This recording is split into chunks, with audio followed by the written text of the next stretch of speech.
Hey, we're out here at Oracle Park. Game 5 of the NLDS just wrapped up. Sean Cunningham here. I am Kevin John. And Sean, what the heck did we just see out here in the bottom of the ninth? I'm still trying to wrap my head around it. Well, first of all, that game was an absolute classic. Oh, yeah. I mean, this series was outstanding. To have the Giants and the Dodgers, first time ever in the postseason, this is one that's not only going to be talked about a lot just for controversy, and we'll get to that in a minute, but just what an unbelievable series. The drama in here was, I mean, we were in that press box, Kevin, and this a lot of media from both LA, San Francisco, and Sacramento, and it was really tense in there. This whole building felt like playoff baseball we hadn't felt in a long, long time in San Francisco, and it delivered. I was going to say, it kind of gave you like a Game 7 feel of the World Series. Even though this was just a division series, it felt like that. The stakes were high, obviously winner take all, but like you said, with all the history behind these two teams and the fact they had never met in the postseason before, this is something that every baseball fan wanted, and I feel that this series lived up to the hype and exceeded it. But once again, we'll get to the controversy. And you know what? No, and you're right. And it did, because we're talking about one game that separated these two teams in the season. Mm-hmm. And for it to go to the division series, everyone's talking about this is the mini World Series. Trey Turner, you were talking to Trey Turner. He even said this was like a mini World Series. And you know what? Buster Posey had talked about just moments ago, you know, that clubhouse and the Giants clubhouse dejected, right?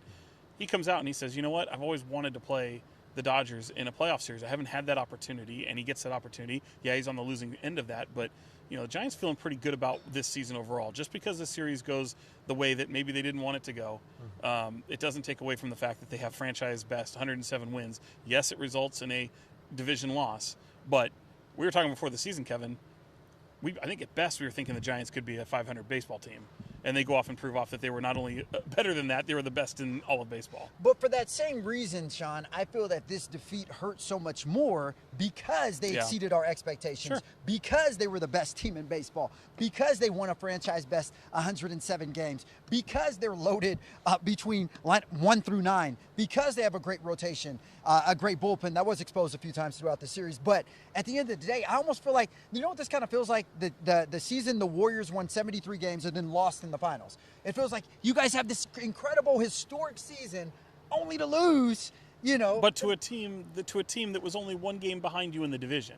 You know what I mean? So it's I think it's look, I see what you're saying, and I think Giants fans they're going to be real dejected, and they really are. Yeah. Especially with the way this game ended. And we can get that in a second, but look, like it or not, no matter how this game ended on that terrible call, the Giants' bats just didn't come alive. And I think if you were, even the Dodger fans were expecting the Giants' bats to come alive. Look, we saw the Dodgers' bats come alive in Game 2 after that 6th inning. And then, you know, they go to L.A. and then they're quiet again. So at least they had their moment. The Giants never really had that moment except for Game 1 where they hit 4 home runs. And even in Game 1, it wasn't like they were, you know, lights out. I think they only had, 6-7 hits or something in that game, which obviously the majority of them were home runs. But yeah, you know, I was looking, it's funny, you know, you see all the averages of the players and everything when they're coming up to bat, and I was looking at, and I think the only people who batted over 300 in this series from the Giants were Buster Posey and Brandon Crawford, if I'm not mistaken.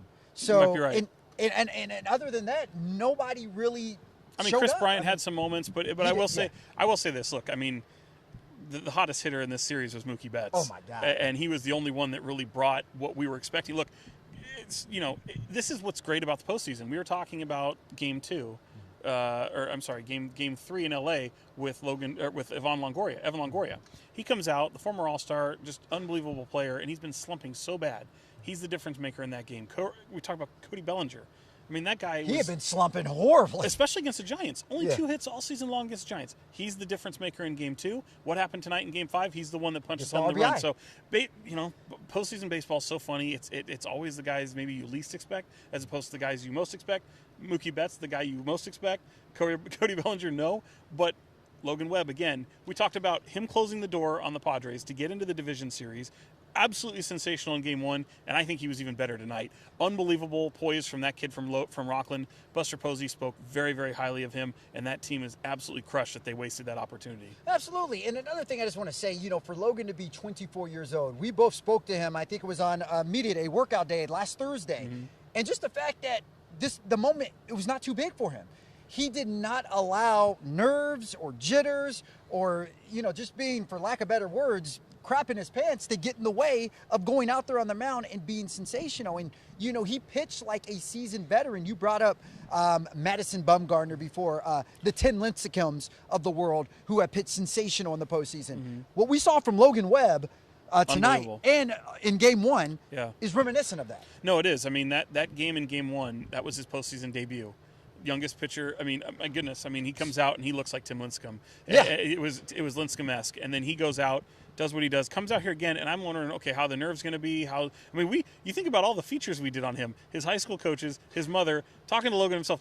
We in the media hyped this kid so much. I'm like, man, we've doomed him for failure. He's gonna bust. Yeah. And he delivered every single time, Kevin, and it's really impressive to see. He was filthy tonight. He had absolute great movement on his pitches. And you know what? Dave Roberts made some adjustments. He went to Urias late, who was the starting pitcher that really closed the book on the Giants in L.A., or in Game 2, I should say, here in San Francisco. And just, then you go to Scherzer out of the pen. And he comes in to close the door after the Dodgers go up in the 9th. And look, I know we're about to get to this controversy. Doug Eddings, the home plate umpire. I'm going to start with him before I rip this. Call him out, huh? He was terrible behind the plate tonight. He was absolutely awful behind the plate tonight. He's not even the one that cost him the game. Now, again, the final out of the game comes down to the first base umpire on a check swing from Wilmer Flores. You've got a runner on first. Granted, Justin Turner did them a favor dropping Chris Bryant's error. Dropping that grounder by Chris Bryant. But just an absolute awful taste to end a series like that. We were just talking to Jim Hill, the legend from L.A. I think he's a CBS station down in L.A. He's like, that it can't be that way. A series can't end like that, especially on a play that's just so bogus that way. That was absolute trash. I feel terrible for Giants fans, but you know what? No one in the Giants clubhouse is making excuses. They knew they lost opportunities by not getting. It's still Scherzer out there. They were not able to get any hits in this series, get any runs across the plate, and they really went cold. Two teams who were, the Giants led the league in home runs and driving runs in.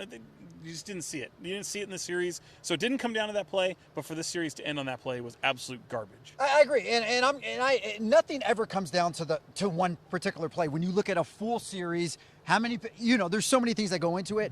But it's funny, you brought up Doug, the home plate umpire. Doug Eddings. While I was sitting in the press box, and in the press box you have a lot of baseball writers, experts, pundits, a lot of people.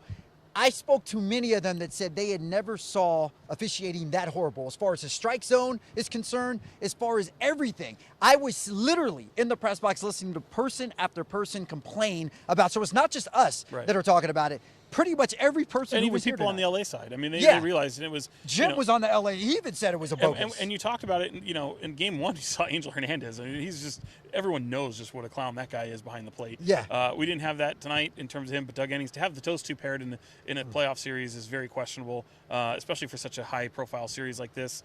It's disappointing, and I don't want it to come off sour grapes. It might be too late for that already, but you can't blame the umpires. You could be sour about it. It was an absolute trash BS. Horse-esque call, but he's trying to use every word except a curse word there. So I respect that because you're trying to use every word except a curse word. But at the end of the day, again, this series came down to not being able to see this team score runs, and the Dodgers were able to do it. The Dodgers were able to blow a couple games open. This was a pitching series, as playoff baseball always is, Kevin. Yeah. But it's disappointing. But you know what?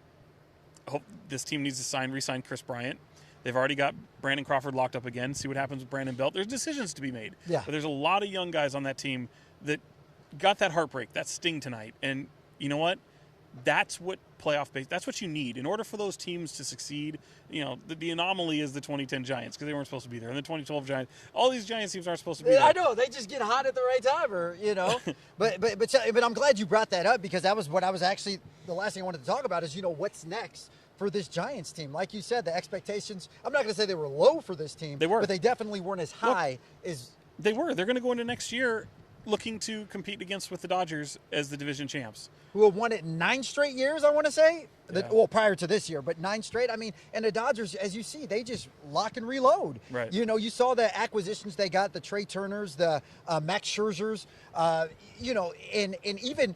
Mookie, I know he's been there a few years, but just acquiring him, you saw what he's brought to this team. So, yes, as better as the Giants may get, depending on who they re-sign over the offseason, you have to look at the Dodgers in your rearview mirror like, Well, they're not going anywhere. Yeah, I mean, exactly. They're not going anywhere. And you know what? The Giants, you're going to be. It's no given that you're going to replicate what you did even within 20 games of what you just did this season. But the hope is that you had that opportunity. You know what this feels like now. Now there's expectations that come along with it. And if Chris Bryant starts off the season in a Giants uniform, I think Giants fans will feel a lot happier about that. Absolutely. Chris Bryant with a huge home run in Game 1 of the NLDS. All right, before we wrap out of here, Sean, final thoughts. Final thoughts. Well, I said at the beginning of the season, I hated to be right as a Giants fan. My Giants-loving heart picking the Dodgers in this series.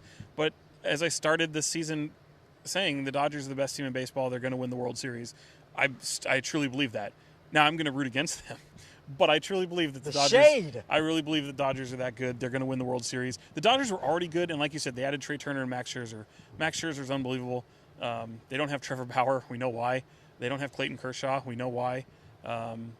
But they're still absolutely sensational, and they're still my pick to win the World Series, and I think I'm going to be right.